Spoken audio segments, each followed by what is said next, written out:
La station de radio la plus touchée, c'est la radio-télédiffusion Jacques Mélienne qui est complètement détruite. Et c'était leur propre maison, leur maison privée, ça a été détruit complètement. Il y a d'autres stations qui ont leur maison fissurée, donc vous pouvez faire un petit tour au cours de votre visite, vous allez voir ce qui s'est passé exactement.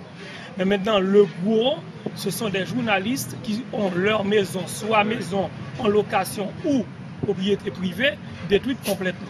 Et qui sont dans des camps d'hébergement. Allez-y, rentrez, montrez-moi. Ok, d'accord. Vous voyez? Là, c'était multifonctionnel. C'est à la fois une salle de conférence, mais en même temps un studio. J'arrive. Donc, quand c'est arrivé, voilà. On a perdu énormément de matériel. On a jeté dehors quelque chose, quelques pierres, mais on n'a pas encore fait le grand ménage, on n'a pas encore eu le moral, le courage. Ouais.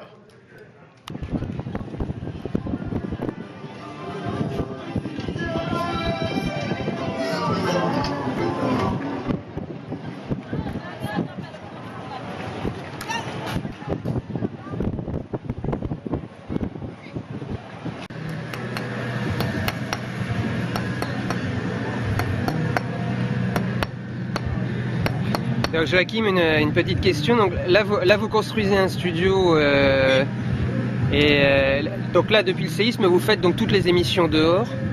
Depuis le 14 janvier, on a transféré notre studio de mise en ordre sur la cour. Depuis là, on réalise la majorité des émissions sur la cour. Vous émettez à peu près combien d'heures par jour par rapport à la programmation d'avant le séisme? Par rapport, on fonctionne de 6 h du matin, des fois on arrive à minuit. Ça peut arriver qu'on n'a pas assez de carburant, on termine à 10 h. Mais de 6 h à minuit, en grande partie. Vous avez réussi à reprendre, juste après le séisme, vous émettiez combien de temps à peu près par jour? Oui, depuis le séisme, on émet de 6 h à minuit. Ah oui, donc ça n'a pas, trop changé sur la programmation. Non, avant, oui, ça a changé. Ah oui. Avant, on émettait 24 h sur 24. 24 heures sur 24. Oui. Et donc là, tes derniers papiers, c'était sur quoi plutôt? J'ai fait un petit peu de social, je suis allée dans les hôpitaux, à l'hôpital général pour voir ce qui se passait parce qu'il y avait beaucoup d'amputations.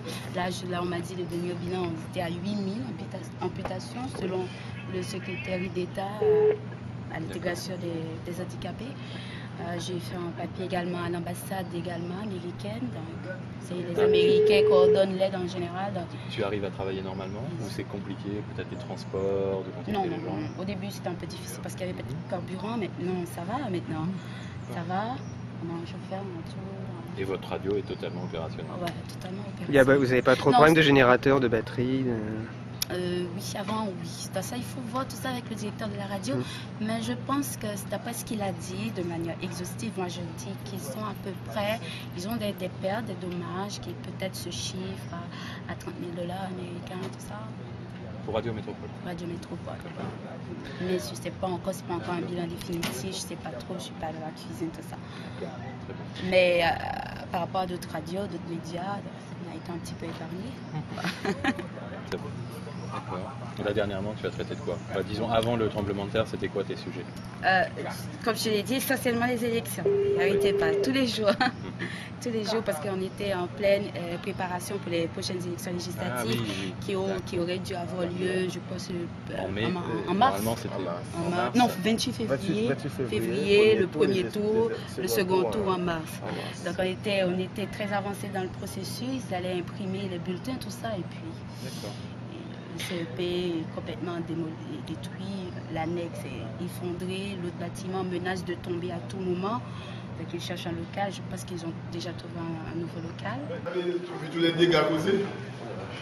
Vous en avez pour combien de réparations là? Bon, un mois ou 2 mois. Et financièrement, ça... Financièrement, ça va coûter. Ça va coûter. Mais je vais voir de quelle mesure je peux assumer carrément. Et vous avez pu reprendre votre équipe de journalistes? Comment ça se passe? On n'a jamais lâché. Non, vous n'avez jamais lâché. On a démarré carrément le lendemain. Il y a eu une panique le mardi 12. Et on a laissé l'ordinateur rouler, puisque personne n'osait monter là-haut. Et puis après, demain matin, midi, le technicien a osé faire un raccordement avec une file là et mettre le studio dehors. On a démarré avec une table, et ensuite on a mis 2 tables, une tente, et puis on est là depuis le 12. Ça fait un mois. Ça fait un... Vous, c'est votre radio, c'est votre C'est ma radio, c'est ma radio. C'est votre argent. C'est ça, c'est ça. Et vous employez combien de personnes? J'ai à peu près, disons, 40 à 50. 40 à 50 employés. Et là, actuellement, vous avez votre équipe, les gens ont survécu? Tous les gens sont là, Il y a seulement Domon qui a, alors pas au niveau de la radio, et c'est chez lui, il a perdu son fils. Il y a Marc Joël, c'est notre émetteur en ondes, qui a perdu sa femme et son enfant. Et à part ça, nous n'avons pas eu de grosses pertes. Toute l'équipe est là, heureusement.